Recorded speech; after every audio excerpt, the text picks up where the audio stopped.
أما بعد فأعوذ بالله من الشيطان الرجيم بسم الله الرحمن الرحيم وما أرسلناك إلا رحمة للعالمين وقال تعالى في آية أخرى وإنك لعلى خلق عظيم وقال رسول الله صلى الله عليه وسلم بعثت لأتمم مكارم الأخلاق أو كما قال عليه الصلاة والسلام وصدر الجامعة الإسلامية محمد أشرف المدارس المحمد صدر কাফেলার কর্তৃক আয়োজিত সাপ্তাহিক প্রতিযোগিতা অনুষ্ঠানের সম্মানিত সভাপতি ও বিজ্ঞ বিচারক মণ্ডলী সুদক্ষ পরিচালক ও আমার সামনে উপবিষ্ট গ্রাম বাংলার প্রত্যন্ত অঞ্চল থেকে আগত আমার প্রান্তীয় ছাত্র ভাইরা সকলকে আমার আন্তরিক শুভেচ্ছা ও অভিনন্দন। আমরা সকলে অবগত আছি যে আমাদের আজকের আলোচ্য বিষয় হলো রাসূল করিম সাল্লাল্লাহু আলাইহি ওয়াসাল্লামের শিশুকাল ও বাল্যকাল।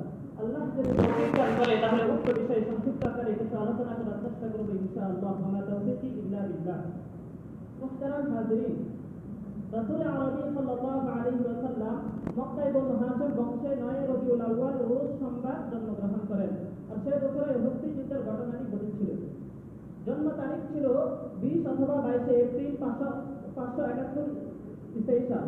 বিশিষ্ট আলেম মুহাম্মদ সুলাইমান মনসুরপুরি এবং মাহমুদ পাশা ফালাফি গবেষণা করে এই তথ্য প্রদান করেছেন।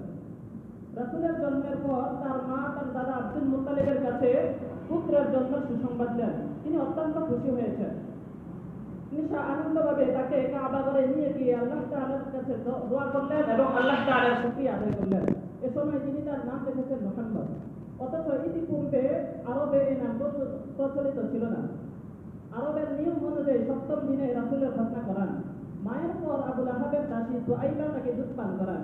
এরপর রাসূল করিম সাল্লাল্লাহু আলাইহি ওয়াসাল্লাম বনু সাআদ পুত্র হালিমা সাদিয়া কোলে লালিত পালিত হন। তিনি তাকে 2 বছর দুধ পান করান। যখন রাসূল করিম সাল্লাল্লাহু আলাইহি ওয়াসাল্লামের 2 বছর পূর্ণ হলো তখন তিনি তার দুধ চালালেন এবং তিনি তার মা আমিনার কাছে কাকুতি মিনতি করে তাকে নিজেদের কাছে রেখে দিয়েছেন।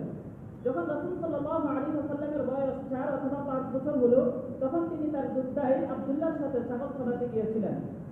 তখন আল্লাহ তাআলার পক্ষ থেকে জিবরাইল আলাইহিস সালাতু ওয়াস সালাম সাদা পোশাক পরে তাকে শুইয়ে তার বুক ছেড়ে কি যেন খোঁজাখুঁজি করছিলেন। আব্দুল্লাহ এই দৃশ্য দেখে দৌড়ে গিয়ে তার মাকে বলল, মা, আমার ভাই মুহাম্মদকে তো মেরে ফেলা হলো। তখন তারা দৌড়ে এসে দেখলো যে মুহাম্মদ সাল্লাল্লাহু আলাইহি ওয়াসাল্লাম বিপন্ন অবস্থায় বসে আছে। হালিমা সাদিয়া এই দৃশ্য দেখে ভীত সন্ত্রস্ত হয়ে তাকে তার মায়ের কাছে ফিরিয়ে দেয়। এরপর রাসূল করিম সাল্লাল্লাহু আলাইহি ওয়াসাল্লাম তার মায়ের কাছে লালিত পালিত হন।